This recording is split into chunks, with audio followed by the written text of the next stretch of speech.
네, 요즘 우리 한국의 사회 문제가 심각하게 또 벌어지고 있는 중에 이 자살 문제가 우리 성도들에게도 남 얘기가 아닌 그러한 상황이 돼 버렸어요. 그래서 이게 뭐냐, 어떤 거냐 하는 거를 좀 우리가 좀 알고 가야 될 거고요. 여러 가지 뭐 이론적이고 신학적이고 뭐 이런 것들을 우리가 얘기해 볼 수도 있지만 특별히 성경에서 이 주제를 어떻게 다루고 있는지를 우리가 좀 잘 정리를 할 필요가 있을 것 같아서요. 그래서 오늘 마지막 일들 네 번째 시간 자살이라는 주제를 가지고 우리 좀 내용을 다뤄보도록 하겠습니다. 거기 대표되는 구절 한번 같이 읽어보죠. 시작. 누구든지 언제나 자기 육체를 미워하지 않고 오직 양육하여 보호하기를 그리스도께서 교회에게 함과 같이 하나니 우리는 그 몸의 지체임이라. 에베소서 5장 29절에 30절의 말씀이죠. 여기 육체는 그 말 그대로 문자적으로 자기의 몸을 얘기하는 거예요. 몸, 자기 육체. 그래서 이 구절이 상당히 이 자살에 대한 문제를 우리에게 굉장히 깊이 있게 묵상해 볼 수 있게 해줍니다. 포인트 3개를 보시면은 첫 번째 포인트는 죽고 싶은 생각을 하는 것과 자살은 전혀 다른 차원의 문제다 하는 거고요. 또 두 번째 포인트는 3페이지에 있습니다. 자살은 생사에 대한 하나님의 주권을 빼앗는 것이다 그랬고요. 그리고 세 번째 포인트는 뒷페이지로 옮기시면 자신의 육체의 의미를 아는 자는 자신을 사랑하고 이웃을 사랑한다. 그런 주제입니다. 자, 그럼 먼저 첫 번째 포인트에 죽고 싶은 생각을 하는 것과 자살은 전혀 다른 차원의 문제이다. 한번 같이 읽어볼게요. 시작. 누구나 한두 번쯤 살고 싶지 않다는 생각을 해본 경험이 있을 것이다. 세상의 허무함을 알면 이러한 생각을 하는 것은 지극히 당연한 일이다. 솔로몬이 해아의 현실을 깨닫고 다음과 같이 고백한 진술은 모든 인생의 진솔한 마음일 것이다. 내가 사는 것을 미워하였노니 이는 해 아래에서 하는 일이 내게 괴로움이요 모두 다 헛되어 바람을 잡으려는 것이기 때문이로다. 누군가는 모든 것을 다 가진 솔로몬이 사치스러운 말을 했다고 생각할 수도 있다. 그도 그럴 것이 대부분의 사람들이 사는 것보다 죽는 것이 더 낫다고 생각하는 것은 인생의 무상함 때문이기보다 견딜 수 없는 인생의 괴로움 때문이다. 독재 권력 아래에서 학대를 받거나 굶주림에 내몰려 죽어가는 사람들을 볼 때 우리는 속으로 이런 생각을 할 수 있다. 사는 것보다 죽는 것이 더 낫겠다. 태어나지 않았으면 저런 일을 당할 이유가 없을 텐데. 그런데 이런 생각이 이미 성경에 기록되어 있다는 것이 놀랍다. 빈부를 막론하고 사람이 사는 것보다 죽는 것을 고민한다는 것이 얼마나 일반적인 냉혹한 현실이길래 이러한 죽음에 대한 고민이 성경에 기록되어 있을까 싶다. 전도서 말씀 같이 한번 찾아볼게요. 전도서 4장 1절에서 3절까지예요. 전도서 4장 1절에서 3절까지 말씀 한번 보겠습니다. 구약성경 951쪽에 있죠? 네, 한번 같이 읽어볼까요? 시작. 내가 다시 해 아래에서 행하는 모든 학대를 살펴보았도다. 보라, 학대받는 자들의 눈물이로다. 그들에게 위로자가 없도다. 그들을 학대하는 자들의 손에는 권세가 있으나 그들에게는 위로자가 없도다. 그러므로 나는 아직 살아있는 산자들보다 죽은 지 오랜 죽은 자들을 더 복되다 하였으며 이 둘보다도 아직 출생하지 아니하여 해 아래에서 행하는 악한 일을 보지 못한 자가 더 복되다 하였도다. 예. 그래서 사실 이게 진짜 복이어서 복을 얘기한 게 아니거든요. 너무 고통스러운 사람들을 보다 보니까 야 이게 죽는 게 더 낫고 안 태어난 게 더 낫지 뭐 때문에 태어나가지고 저 모양으로 사냐 어떤 그런 뉘앙스를 지금 담고 있는 말씀이라는 거예요.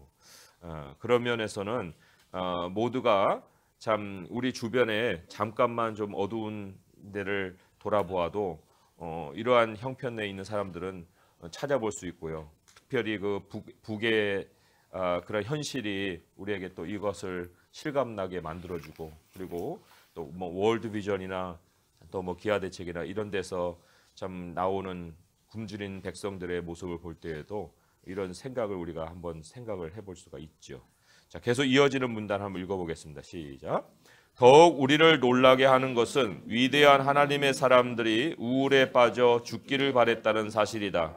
엘리야가 대표적이다.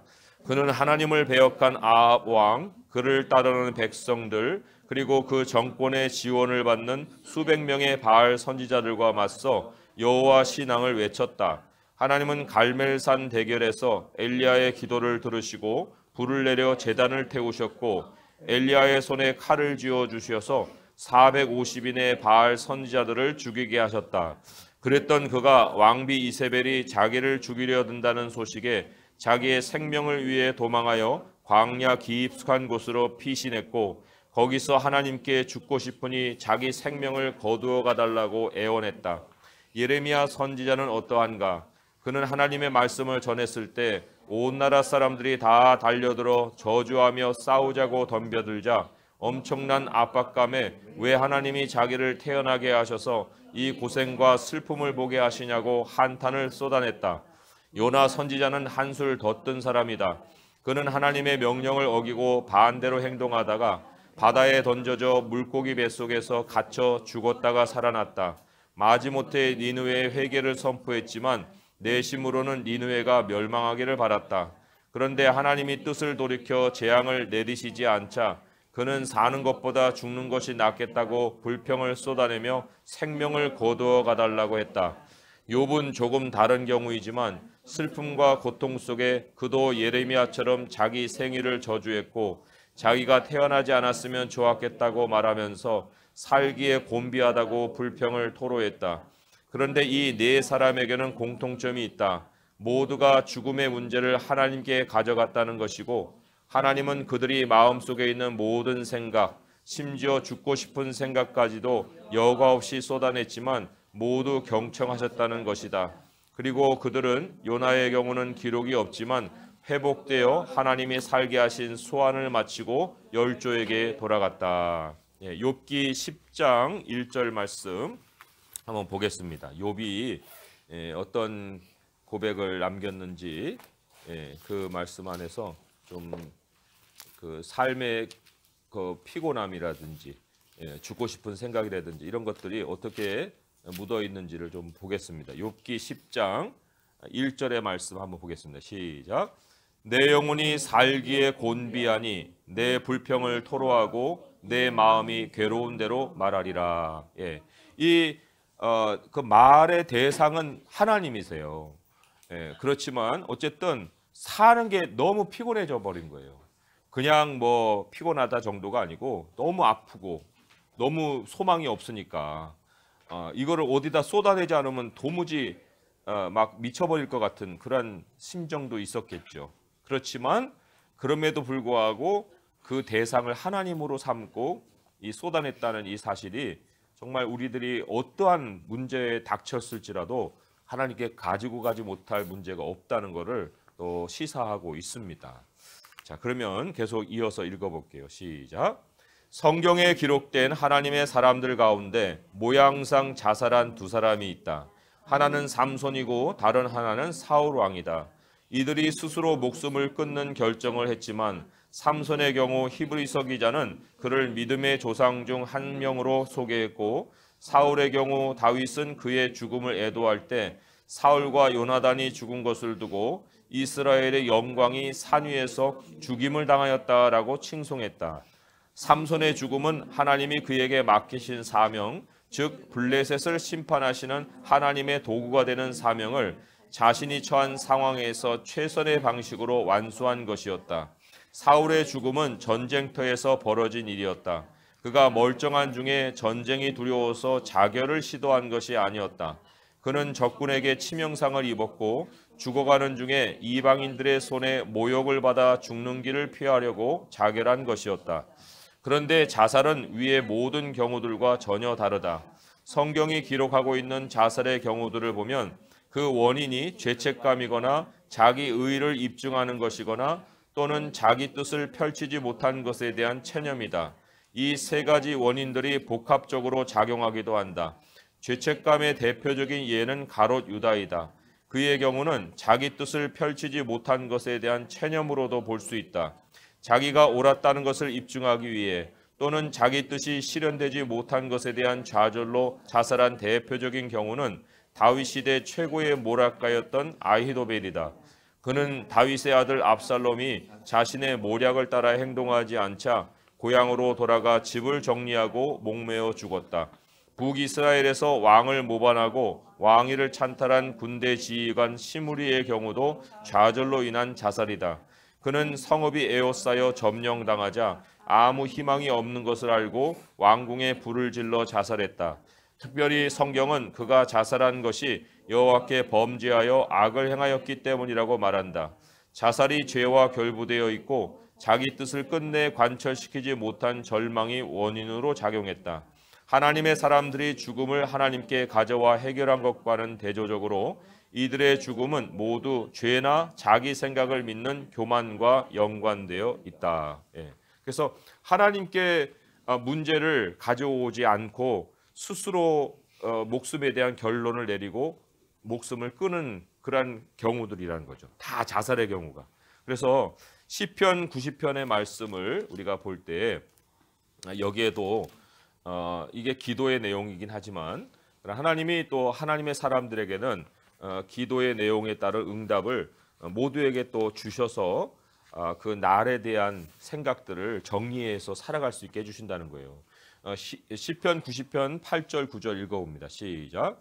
주께서 우리의 죄악을 주의 앞에 놓으시며 우리의 은밀한 죄를 주의 얼굴빛 가운데 두셨사오니 우리의 모든 날이 주의 분노 중에 지나가며 우리의 평생이 순식간에 다하였나이다. 네. 그래 12절도 같이 한번 읽어볼게요. 시작. 우리에게 우리 날 계수함을 가르치사 지혜로운 마음을 얻게 하소서. 네.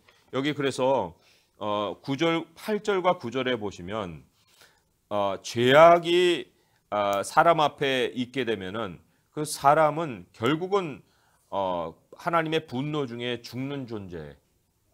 자기의 죄악을 그 깨닫는 사람이 견딜 수 없는 그러한 존재가 되어버린다. 그거를 시사하고 있어요. 그렇지만 하나님은 그 지혜로운 마음을 우리에게 계수할 나를 계수하게 하셔서 지혜로운 마음을 갖게 하시기 때문에 하나님의 사람과 하나님 밖의 사람의 근본적인 차이가 바로 죄에 대한 반응에 있다는 거예요.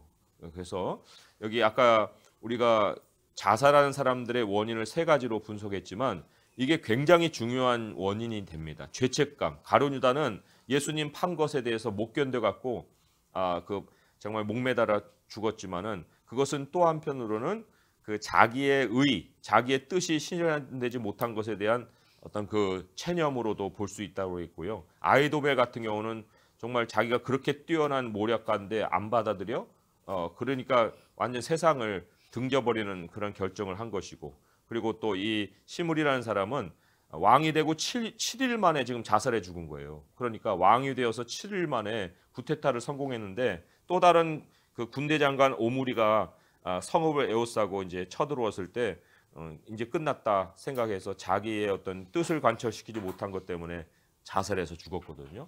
그러니까 위에서 이 죽고 싶은 생각을 했던 하나님의 사람들과 이들의 그 완전 대조적인 모습을 우리가 여기서 발견해 볼 수가 있습니다. 자, 그러면 그 뒤에 문제를 한번 다뤄볼게요. 죽기를 바란 적이 있었는가? 죽음을 떨쳐버리고 계속 살 수 있었던 원인은 무엇이었나? 네. 죽음에 대한 생각은 누구나 하나님의 사람들 통해서도 하나님 사람들도 해볼 수 있지만 그것이 그 생명으로 이어질 수 있는 원인은 어디에 있었느냐 그런 얘기예요. 예. 욥기 7장의 말씀을 한번 찾아가서 보겠습니다. 욥기 7장 15절 16절의 말씀이죠. 예, 욥기 7장 15절 16절 같이 한번 읽어봅니다. 시작. 이러므로 내 마음이 뼈를 깎는 고통을 겪느니 차라리 숨이 막히는 것과 죽는 것을 택하리이다.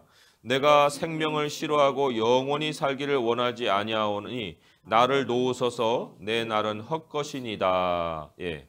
여기 보면은 나를 놓으소서라는 말이 나와요. 나를 놓으소서. 예. 그 말은 그 뒤집어서 생각하면은 하나님이 자신의 생명을 통제하고 계시는 주권자라는 그 생각이 있다는 거예요. 나를 놓으소서 내 날은 헛것이니다. 그러나 이렇게 고백했다고 해서 자기가 그러면 목숨을 끊어도 된다 이런 결론을 내리는 것은 아니라는 거죠. 그러니까 내가 죽고 싶어도 죽지 못하고 이 살아가야 되는 이유 중에 하나가 뭐 하나가 아니라 전부가 하나님이 나를 붙들고 계시기 때문이다. 그래서 얼마든지 죽고자 하는 생각은 가질 수 있으되 하나님이 놓지 않은 상황에서는 절대로 죽을 수가 없다는 결론을 가지고 있는 것. 그게 바로 생명으로 우리가 늘 이어져 왔던 원인이라는 거예요. 그래서 지금도 또 우리도 그런 생각으로 삶을 이어가고 있지 않습니까? 자, 두 번째 포인트는 자살은 생사에 대한 하나님의 주권을 빼앗는 것이다 그랬는데 문단을 읽어볼게요. 시작. 하나님은 처음 사람 아담에게 자신의 영을 불어넣어 살아있는 존재가 되게 하셨다. 하나님은 사람에게 선악을 알게 하는 나무의 열매는 먹지 말라. 내가 먹는 날에는 반드시 죽으리라고 경고하셨다. 사람이 선악을 알려고 하는 것은 하나님과 같이 되려는 시도이고 그것은 자신을 죽이는 자살 행위였다. 하지만 사람은 스스로 죽는 길을 택했다. 스스로 하나님이 되려 했고 스스로 죽음을 택하여 생사에 대한 하나님의 주권을 자기 손에 거머쥐었다. 그러나 사람은 당장 죽지 않았고 흙으로 돌아가라는 하나님의 선포가 있고 난 후 세월이 걸려 죽었다. 이것은 사람이 하나님으로부터 생사의 주권을 찬탈했어도 사람을 살리고 죽이는 주권이 여전히 하나님께 있음을 가르쳐 준다. 그러니까 아담에게 죽음에 대한 주권이 누구에게 있느냐라는 것을 가르치시기 위해서라도 그 당장 즉사를 안 하게 했다는 거예요. 만약에 아담이 따먹고 바로 죽었으면 그거는 알고도 자살한 거예요. 왜냐? 먹으면 죽는다 했는데 먹어서 죽었어요. 그러면 그 죽음에 대한 절대적인 그 주권이 물론 하나님의 말씀 때문이지만 그러나 본인은 본인대로 또 내가 죽기를 택해서 죽은 거거든요. 그런데 죽기를 택해서 그걸 따먹었는데도 안 죽었어요. 그리고 하나님이 흙으로 돌아가라 하는 말씀을 선포해 주셨고 그리고는 사람이 죽었거든요. 그러니까 이 삶에 대한 생사의 주권은 하나님께 있다는 것이 바로 그 연장된 생명 속에서 주신 메시지였다는 겁니다. 욥기 1장 21절의 말씀 거기에는 욥이 고통을 당했지만 굉장히 믿음의 고백을 남겼어요. 우리가 다 경청해야 될 말이지요. 욥기 1장 21절의 말씀 함께 같이 읽어보도록 하겠습니다. 시작. 이르되 내가 모태에서 알몸으로 나왔사온즉 또한 알몸이 그리로 돌아가올지라. 주신 이도 여호와시오 거두신 이도 여호와시오니 여호와의 이름이 찬송을 받으실지이다 하고 그래서 범죄하지 않았다 이런 말이 있지 않습니까? 그래서 우리가 살고 죽는 것에 대해서 하나님께 맡기는 것 그것이 절대적으로 정말 하나님 앞에 주권을 드리는 모습이고요. 내가 생명을 취하는 것은 범죄하는 행위의 아주 근본이고 아담의 뿌리에 있다는 것을 보여주는 증거를 할 수가 있습니다. 자, 이어지는 말씀 계속해서 읽어볼게요. 시작. 아담의 후손으로 태어나는 것은 죽은 자의 몸에서 죽은 자가 나오는 것이다. 하나님 밖에서 사람이 죽는 것은 자연사이든 자살이든 죽음의 관점에서는 아무런 차이가 없다. 하지만 하나님이 심판하실 죄목에 있어서 자살은 처음 사람인 아담의 죄를 반복하는 것이고 스스로 하나님의 주권을 도둑질하여 죽음의 권세를 자기 손에 쥐고 하나님과 같이 되는 죄를 범하고 죽는 것이다. 죽음 후에는 선한 일을 행한 자들만 다시 살아나는 것이 아니다. 악한 일을 행한 자들도 부활하여 자기가 행한 대로 하나님께 심판을 받고 불못 곧 둘째 사망에 던져진다. 천국에 들어가지 못할 자들, 즉 불못에 던져질 자들은 악행의 종류에 따라 구체적으로 분류되어 심판을 받는다. 이것은 하나님이 악행의 종류에 따라 구체적으로 형벌을 내리실 것이기 때문이다. 그들의 죄목은 두려워함, 믿지 아니함, 흉악함, 살인, 음행, 간음, 탐색, 남색, 점술, 우상숭배, 탐욕, 술취함, 거짓말, 도둑질, 속여 빼앗음, 모욕이다. 이 가운데 자살한 자들에게 해당되는 죄목은 도둑질과 살인에 더하여 우상 숭배를 능가하는 스스로 하나님 된 것이다 그랬습니다. 그래서 계시록하고 고린도전서에 하나님의 나라에 들어가지 못하는 사람들의 죄목을 일목요연하게 소개를 했는데요. 그 중에서도 우리 오늘 이 문제에는 고린도전서에 대한 얘기를 한번 찾아볼게요. 영원한 심판과 연결해서 생각할 때 하나님께 용서를 받는 것은 어떤 의미인가 그랬습니다. 고린도전서 6장 9절에서 11절의 말씀이에요. 그래서 야, 이런 사람들이 지옥 가는 거구나. 하지만 용서가 없었다고 하면은 그 대상이 누구였겠느냐 하는 거예요. 고린도전서 6장 9절에서 11절의 말씀 읽어봅니다. 시작. 불의한 자가 하나님의 나라를 유업으로 받지 못할 줄을 알지 못하느냐? 미혹을 받지 말라. 음행하는 자나 우상 숭배하는 자나 간음하는 자나 탐색하는 자나 남색하는 자나 도적이나 탐욕을 부리는 자나 술 취하는 자나 모욕하는 자나 속여 빼앗는 자들은 하나님의 나라를 유업으로 받지 못하리라. 너희 중에 이와 같은 자들이 있더니 주 예수 그리스도의 이름과 우리 하나님의 성령 안에서 씻음과 거룩함과 의롭다 하심을 받았느니라. 네, 그러니까 이게 누구에게는 과거였다는 거예요. 성도들에게. 그러니까 얼마나 우리들도 과거에 죽음의 현실에 노출되어 있었는가 하는 거죠. 그러나 그 죽음의 권세에서 건져주셔서 우리를 하나님의 주권 아래로 옮겨주신 것이 그게 죄사함의 내용이에요. 용서받은 자의 어떤 그 큰 감사의 내용이라는 거죠. 그러니까 우리가 용서를 받았다 하는 것은 단순히 잘못된 행동을 하나님이 눈 감아주셨다 그런 정도에 끝나지 않고요. 죽음의 문제가 해결됐다는 거예요. 죽음의 문제가. 그래서 우리는 절대로 죽을 수 없고 죽어도 산다는 것이 예수님의 말씀입니다. 그게 용서의 의미라는 거고요.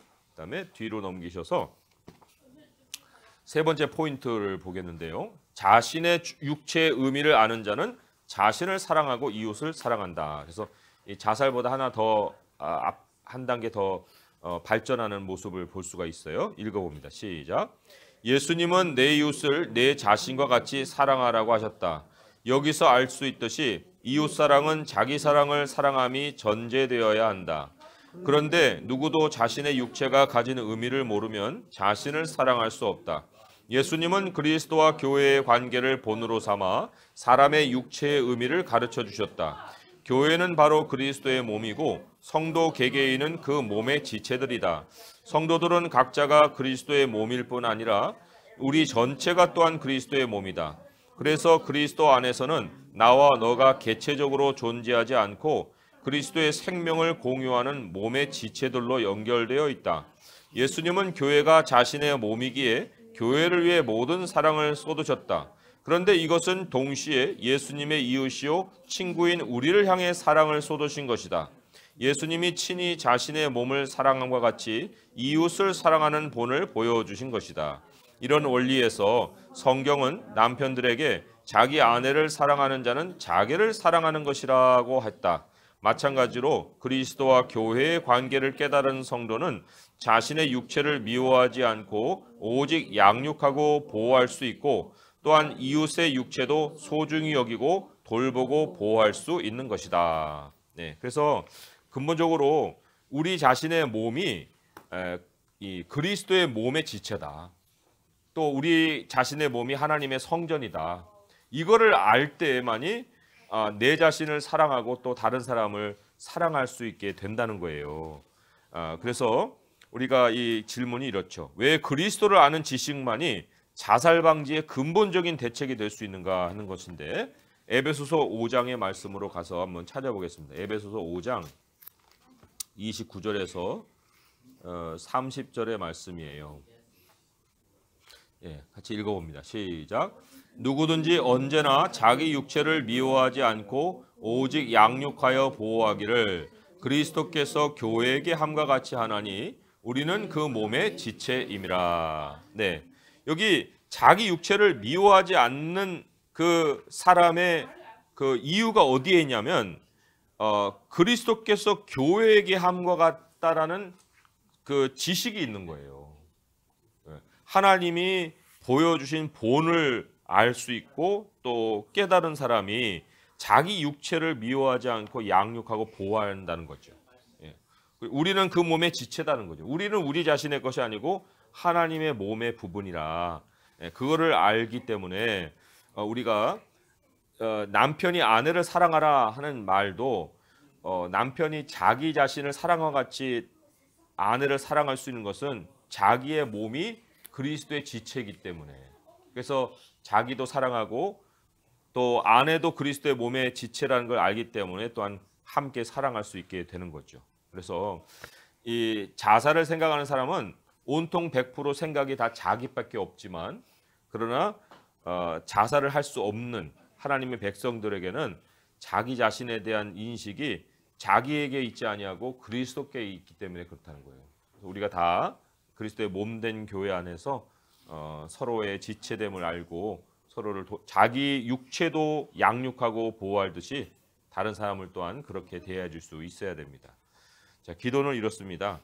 사랑의 하나님 아버지, 육체의 의미도 모른 채 개개인의 꿈과 욕망을 쫓아 살았던 저희들인데 이제는 그리스도를 만나 사랑을 알고 우리가 그의 몸의 지체인 것을 압니다. 우리의 몸을 거룩하게 지키고 이웃의 몸도 우리의 몸처럼 돌보며 살아갈 수 있도록 도와주시옵소서. 주님이 저희를 죽음에서 일으키신 것처럼 죽음을 생각하는 사람들에게 복음을 전해서 그들도 자신을 사랑하며 살아갈 수 있도록 살아가도록 도와줄 수 있게 해주시옵소서. 예수님의 이름으로 기도드립니다. 아멘. 네, 그래서 이 시간 짧은 시간에 굉장히 중요한 주제를 다뤘지만은 다시 한번 기도합니다. 우리가 괴롭고 또 참 살고 싶지 않은 생각을 가질지라도 그럴 수도 있지만 하나님께로 우리가 가서 그러한 생각을 토로하고 하나님이 나의 생명을 그 손에 붙들고 계신다는 이것을 아시고 기도하시고 또한 기도할 것은 그런 것을 모르고 정말 모든 게 참 다 잃어버려서 죽는 것밖에 길이 없다 할 수 있는 그런 사람들에게도 정말 소망을 우리가 심을 수 있는 전도자가 되게 해달라고 그러한 기도를 주님 앞에 드리도록 하겠습니다. 기도하겠습니다. 하나님 아버지, 세상이 어둡고 또 죽음의 권세가 정말 이 한국 땅에 더 덮쳐 있어서 사람들이 정말 그 삶의 소망이 끊어질 때는 스스로 목숨을 끊는 것을 아버지 정말 너무나도 쉽게 생각하고 시행을 하고 있습니다. 하나님, 정말 이러한 때에 저희들의 생명의 가치가 무엇인지 우리 주님이 복음을 통해서 우리에게 더욱 깨닫게 하시오니 감사합니다. 아버지 하나님, 정말 살고 죽는 것이 하나님의 손에 있사온데 우리가 주님의 주권 아래 우리의 생명을 드렸사오니 우리에게 죽음의 그늘이 덮친다 하더라도 우리는 결코 죽을 수 없고 죽었어도 살게 하시는 하나님의 그 손이 있음을 깨닫게 하여 주시옵소서. 아버지 하나님, 우리가 모르는 중에도 정말 이 죽는 것밖에는 막다른 골목 속에서 정말 없다 생각하는 그러한 영혼들이 있을 것입니다. 주님, 그들의 그 눈물을 누가 닦아주리이까? 아버지여, 우리가 정말 알게 되는 이상 우리가 그들에게도 소망을 줄 수 있는 복음의 전도자가 되게 하여 주옵소서. 아버지여, 정말 가까이 있는 자들의 고민을 정말 우리가 간과하며 살지 않게 하여 주옵시고 우리 서로 그리스도의 몸된 지체로서 마음을 나누게 하시고, 그래서 하나님, 이 어둠의 그림자가 정말 우리에게 다가왔을지라도 정말 일곱 길로 도망칠 수 있게 하시고 우리 안에 살아계신 그리스도의 생명으로 인해서 우리 서로가 천국까지 함께 정말 풍성한 생명을 누리며 갈 수 있도록 하여 주시옵소서. 하나님께서 이 교회를 사용하셔서 하나님의 백성들, 잃어버릴 수 없는 주의 백성들을 구원하시고 또 주님의 천국으로 이끌어 가실 줄 믿사옵고 예수님의 이름으로 감사하며 기도합니다. 아멘.